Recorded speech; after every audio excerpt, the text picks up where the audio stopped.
Good, happy Valentine's Day, everybody. Happy Valentine's Day, everyone. We just wanted to come on here and give you an update about what's been going on, where we are now. There's a lot to talk about. There's a lot to talk about, so we'll just kind of get started. We hope you guys are having a great day, week, month, all that fun stuff. February's here. Yep. If you're not interested in detail or sadness or whatever, please just go on to our Instagram page. Stephanie's been posting the most amazing recaps of our relationship, and I love every second of it. So if you're not down for a serious health update, please skip this. That's the only warning you're gonna get, because it's gonna get bad. Yeah. So we'll start out with talking about what has happened to get to where we are right now. Yeah. 2 Fridays ago. So well, I guess we should start back. Let's just go back 2 chemos ago. So we came back from Vegas from our Christmas trip, and Sean went back into chemo. And during that chemo session, at the probably about day 5 of that chemo session, he had fluid build up in his abdomen and his belly. We had a paracentesis done at that time. Mm-hmm. They pulled out 6.4 liters of fluid. We've already talked about all this before, but I'm just kind of recapping where we are. And then he also had to go back for a second paracentesis during that chemo. So we got through that. We got to see the CT scan from Sean's, what's Sean's going on with his tumors and things. And the doctors wanted to switch him up on chemo regimens.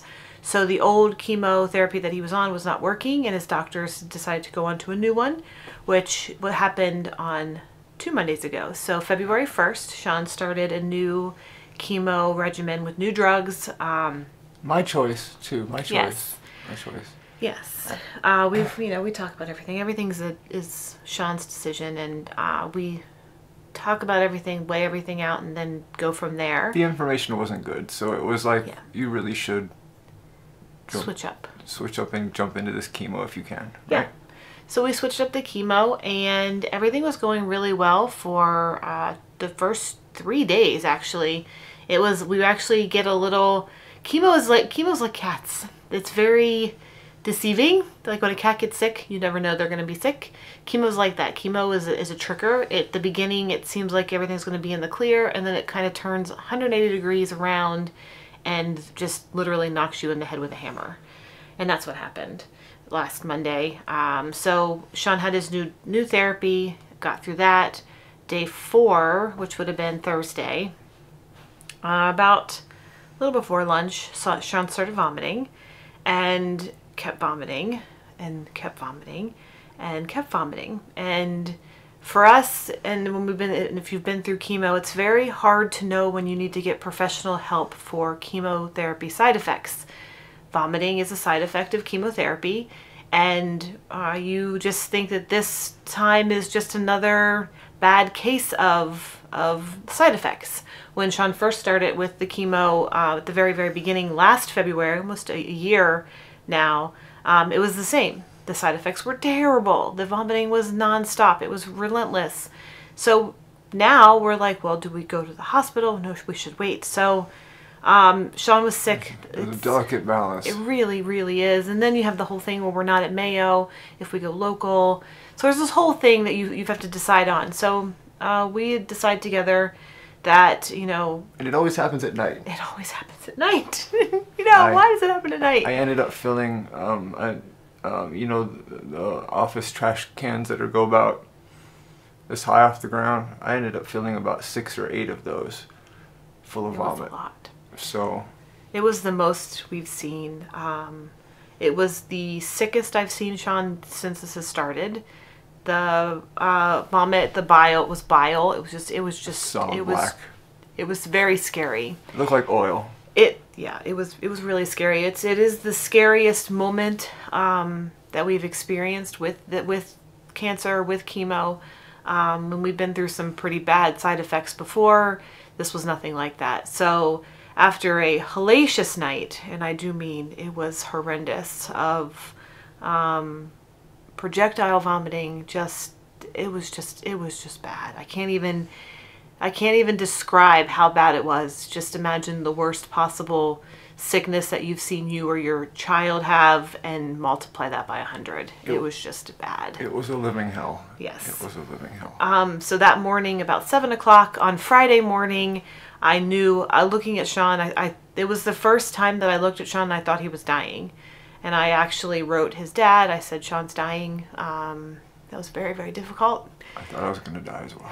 So I bundled Sean up, put him into the car, took him to the ER here locally because he couldn't have made it to Mayo. It wasn't even possible. No. I had also started seeing fluid building up in his abdomen, so I knew that it needed to come out. I knew that had to be taken care of, and there was no way he would make it to Mayo to get that paracentesis. So went over to the ER here locally. It was interesting because it was the same hospital where Sean got diagnosed. So it was kind of like full circle, which was a little bit of PTSD for both of us. Driving there was just like, it's just sort of, your mind's kind of just, it's just crazy feeling. So we went to the ER, got Sean checked in. They did all the usual tests, found out that his blood sugar was skyrocketing, astronomical. All while this is happening, while we're in the ER, Sean's filling up vomit bag after vomit bag. It's just non-stopping. It's just non-stop. And I kept telling them, none of this is going to stop until you get the fluid out. And they're like, yeah. You're not a doctor. We are. I'm like, yeah, but I've been dealing with this for quite a long time now. And I know that this needs to happen. Nothing's going to get better. So they were throwing insulin at him. They were, throwing anti-nausea meds at him. Nothing was working. Nothing was working. Because as all that, his abdomen's filling up and filling up and filling up even more. And one thing I need to add, Yeah. one thing that didn't happen before was something, and you know more information about this now, but with all the vomiting, something happened with my diaphragm where it either inverted or it got sore. And the fluid pushing on it. And the fluid pushing on it. So I was, they put me on do not drink, do not eat. They put me on nothing, and I was becoming severely dehydrated. Stephanie said she could see my teeth actually distend from my body, and it was just an all in all just pure hell. Yeah. And I went from really rapid hot to rapid cold, but like Stephanie said, she kept telling the doctor that none of this is going to go away until they fix the initial problem, and they didn't fix the initial problem for like 6 or 8 hours. Yeah, so the whole issue with being a Mayo patient versus going to the local hospital, they want to contact Sean's oncology team, which they did, and then but it all takes time, and while all this time is happening, Sean's just sitting here, deteriorating and just throwing up, where to the point where he doesn't even have any energy to sit up and throw up anymore. He's just turning his head and throwing up down the side of the bed. That's how dire this situation was. And I just kept saying, please. So I sat in there just praying to God that they got the paracentesis, that some doctor would be like, please, we need to get this paracentesis ordered. By the grace of God, they did let Stephanie in. That's right. I did get to go into the ER. So the ER COVID rules here are every patient's allowed one visitor per patient, unless you're admitted to the COVID ward, which again, thankfully here, they have a whole separate area of the hospitals dedicated to the COVID unit. They don't mingle with anybody else in the ER or anything like that. So that was really nice to see. And I did get to be there with Sean the whole time, which is very important because Sean doesn't know a lot, especially when he's going through something like that, to tell the doctors and give the information. So it was really important for Sean to have a caregiver there to say, this is what's been going on and this is where we are. So I'm literally sitting there watching Sean just throw up over and over again, praying that something will magically happen. Paracentesis are typically done in radiology, so they're typically done there. And all of a sudden these nurses come in with all this like bags of things, like they had like packed up some room and came in, and they're like, we're the paracentesis team. We're going to do the paracentesis here in the ER. And I'm looking at Sean going, that's really odd. And then Sean's ER nurse comes in and goes, this is the most strange thing he's ever seen. This never happens.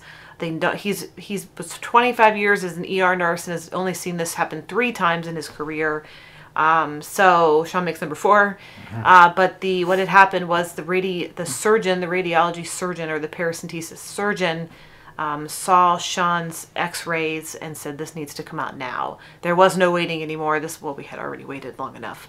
But there was no waiting for a radiology room. He was going to do the procedure right there in the room, right then and now. It needed to happen. So my prayers were answered. I was just so thankful that this guy gave Sean, he felt so bad for Sean. He was the nicest surgeon ever. I was in the room the whole time with Sean when they did it. It was fascinating for me because I'm a science person. I really like to see procedures. And on this one, they took out 6.6 liters of fluid, which is the most. Yeah. Sean was finally getting relief, so he was sleeping and he hadn't slept. I mean, it was just such a hellacious night the night before, with no sleep, with the nausea and the vomiting. So they did the procedure, and as soon as they did the procedure, the nausea went down. The nausea stopped. I think the nausea stopped completely. I don't think he threw up again after that. Not for a while. And then the blood sugar dropped almost instantly. Went from like 5 in the high 5s to all the way down to the low 2s, which was an instant thing, which isn't a thing that isn't normally happen. But I knew that we had to get that out of there, that fluid out. So that was fine. That was great. It normalized Sean in the ER, and we knew, so we had figured that they were going to admit him. We kind of wanted him to be admitted so he'd be on IV fluids for the rest of the night, and then the anti-nausea and all that stuff. But we did not know that because this was not Sean's Mayo team, the oncology team, the ER doctor, who's the doctor that's on call in the ER, decided to put Sean on a sugar watch, like a diabetic issue, which Sean does not have a diabetic issue. Sean has a pancreatic cancer issue. And I tried to keep telling this to the doctor. He didn't want to hear it. So that night, for the rest of the time Sean was in the hospital, admitted, yes, he was getting fluids, but they put him on a sugar watch. Every hour, on the hour, they had to come in and stick Sean's fingers, to check his blood sugar, which wasn't necessary. I understand why they did it. I'm not mad at them for doing it, but it was torture. Picture this. 24 hours. Let's just go with 24 hours. By the time they finished the paracentesis, it was over 24 hours where Sean had been vomiting. So nonstop vomiting, 24 hours. Finally get that settled, you're resting, and then every hour, on the hour, someone comes in and wakes you up to prick your finger to get your blood sugar. It was torture. And the sad part was I didn't get to be there because COVID rules. Although I do get to come in and be the visitor, you're not allowed to spend the night anymore. I don't really understand that because it's not a difference of me being in there all day versus being in there a few hours at night. But I had to come home, and so I wasn't able to be there with Sean while he was being tortured by the hospital. Again, I don't blame the hospital. It was the doctor's orders that you would have for a diabetic patient. Sean's not a diabetic patient. He's a pancreatic cancer patient. So all that long story short was that he did get released the following day.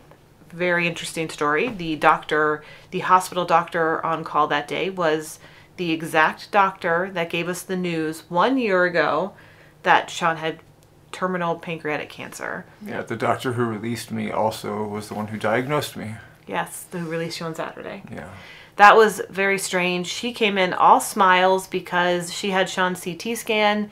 She loved what she saw because it was so much better than where Sean was a year ago. And it is. His tumors are nothing to where they were last February. So she was super excited. She was really happy to see Sean still alive and still, doing this and fighting and everything else. So that was kind of a reunion of sorts, I guess. Not sure if it's a good reunion, but it was something. It was cool to see her, I guess. But you haven't heard from me, and you haven't heard from Steph. I haven't touched my glasses or my phone. I don't even know what day today is. Today is the very first day I've been able to sit up. Stephanie's been nursing me with popsicles and with peaches and with just anything we can keep down with the medicine. Sometimes crushing medicine into Pedialyte, sometimes just dealing with downing the medicine. just lots of, and I haven't been able to have anything hot or because of my diaphragm. So it's been rough. It's sometimes taken 45 minutes to go to the bathroom. I would not be where I am right now if it wasn't for the amazing love and kindness of Stephanie. So first of all, I want to thank you for just always being there for me. Thank you everyone else for praying and for your kind words. I'm not ignoring you. Today is literally the very first day. I took a shower today. Today is the first day I could actually physically move. And it hurts. It hurts. Lots of sleeping, lots of resting, lots of crying, lots of praying, lots of snuggling. But I couldn't have done any of this without Steph. And I want to thank you all for all your kindness and your love.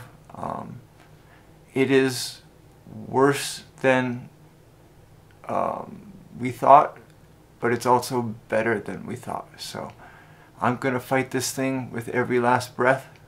I am not giving up in any way, shape, or form, but I do need lots and lots of rest.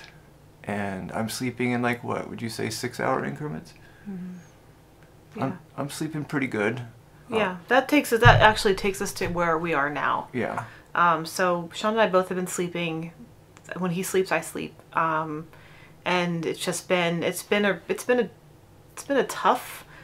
I guess it's been a week now. Sorry if I cut off anything else you wanted to say. No. I was just going to say, it's just been what Sean was saying about fighting.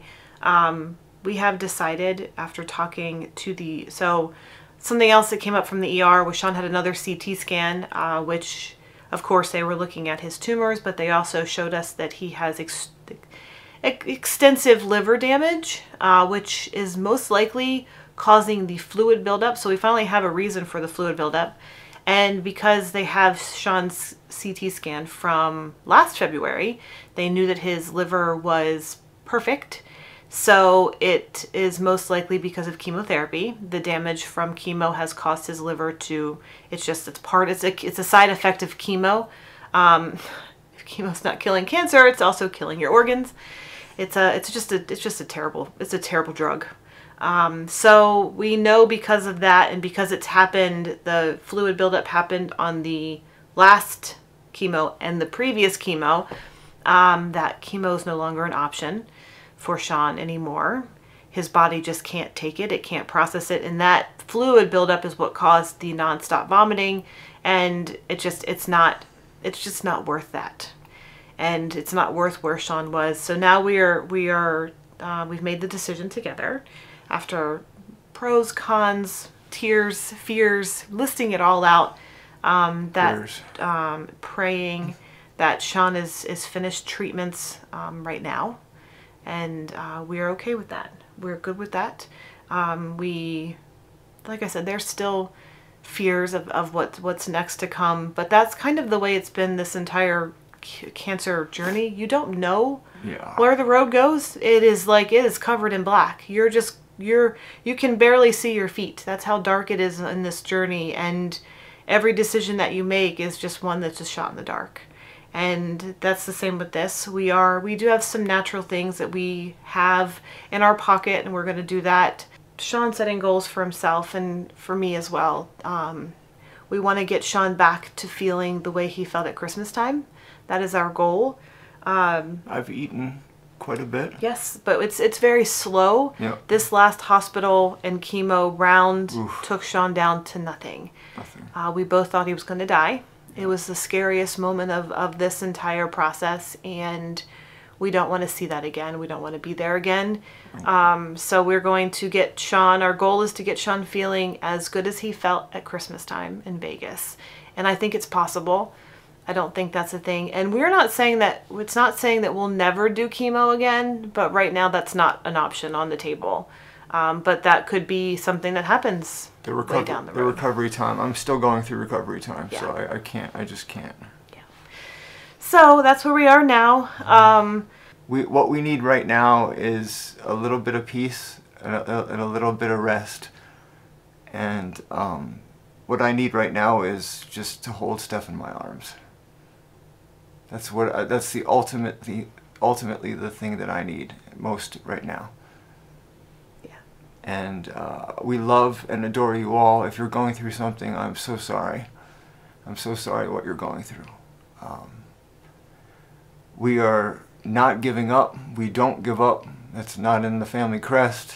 It's just not a thing. But right now it's time to dig the heels in and fight, and part of that fighting is getting some more meds in me, getting some more rest in me, and spending a lot more quality time with Stephanie. That's the whole thing right now, and it's not so much about extending Sean's life, it's about extending the quality of Sean's life, and that's where we are. Air is very precious. Breathing is very precious. Getting up and taking a breath each morning is a very precious thing. But if there's no quality of life that goes with that breath, why live? And that's where we are. And it's taken us a long time to get to that point, to be able to be strong enough to say that, because at the beginning of this we would have done, doesn't matter, any chemical, any poison, throw it in Sean's body. That's where we were, because we were looking at things a lot differently. Well, now things are different, and Sean's body has been through hell and back, and still not back. It's still not back yet. So we know that we have to push pause. And if that pause ends up being a bad thing, and it turns into where Sean's life is shortened because of that, it's okay, because we want Sean to get back to where he was feeling good and feeling healthier and feeling happier. That's right. And for those of you out there making strange comments about, looks like Sean's got our stuff on autopilot, yeah. I enjoy watching all of our old videos. I enjoy watching all of our old memories. So if for anything, it's for me. So we love you all. I'm not sure how much more energy I have to add. Do we have more stuff to say? No, nothing. We do. Just our story's not over. Our story's not over, and we really do love and adore each and every one of you. We're asking now that for more support and less judgmental. There's been some gnarly comments that are unnecessary, and you know what? All I need right now is just the love and adoration of the woman who I care about most.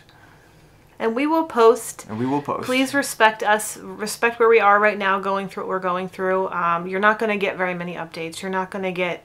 We're not ignoring you, though. If there's not an update, that's a good thing. It's when there's an update, like when we went to the hospital, where it was update, that's when things are bad. So yeah. Know when there's no news, it's good news. And we will give you as much information as we can when we have it. Right now, it's just going to be about healing, so you probably won't hear very much from us. But like Sean said, check out our Instagram page. I am posting some really sweet pictures. It's helping me. It's helping me. So it's just we're trying to process this and get through this and make it to the other side of whatever happens next. And I'm still pulling for a miracle, everybody. I don't know. I don't want anyone thinking anything otherwise. I'm pulling for this miracle. I'm pulling for the complete eradication of my cancer. Yeah, we're determined to just enjoy as much of this time that we have left together as happy as we can. So, whoa, that was really big thunder. Serious thunder. Well, we're going to go enjoy that, because Yeah. we really enjoy thunderstorms. So thank you guys so much for all of your kind words and your messages. We love you all. Love every single one of you. We do. We hope you're having a great Valentine's Day, and until next time. I love you. I love you. We love you too. I love you. Bye, guys. Bye, everybody.